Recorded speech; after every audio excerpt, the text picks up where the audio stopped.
ஆந்திர பிரதேசத்தின் டிஜிட்டல் நிலப்பரப்பை மேம்படுத்தும் நோக்கில் முதல்வர் சந்திரபாபு நாயுடு செவ்வாய்க்கிழமை கூகுள் மற்றும் யூடியூப்பின் உயர் அதிகாரிகளுடன் மெய்நிகர் கலந்துரையாடலில் ஈடுபட்டார். யூடியூப் தலைமை நிர்வாக அதிகாரி நீல் மோகன் அடங்கிய பேச்சுவார்த்தை அமராவதியில் யூடியூப் அகாடமியை நிறுவுவதை மையமாகக் கொண்டது. பங்களாதேஷில் இருந்து நோயாளிகள் இந்தியாவுக்கு மாற்றப்பட்டுள்ளனர். பெட்ராபோலில் உள்ள இந்தியா வங்காளதேச எல்லையில் சிகிச்சைக்காக பங்களாதேஷில் இருந்து ஆபத்தான நோயாளிகள் இந்தியாவுக்கு மாற்றப்பட்டனர். கோடீஸ்வரர் கௌதம் அதானி தனது மகன்கள் மற்றும் மருமகன்களிடம் 2030 இல் 70 வயதில் ஓய்வு பெற விரும்புவதாக கேட்டார். அதானி குழுமத்தின் வணிகத்தை தங்களுக்குள் பிரித்துக் கொள்ள விரும்புகிறீர்களா அல்லது ஒரே குடும்பமாக நடத்த விரும்புகிறீர்களா என்று கேட்டார்.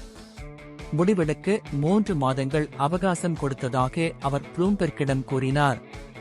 அவர்கள் திரும்பி வந்ததும் அதானி வெளியேறிய பிறகும் குடும்பம் ஒன்று சேர்ந்து குழுமத்தை நடத்த விரும்புவதாகச் சொன்னார்கள்.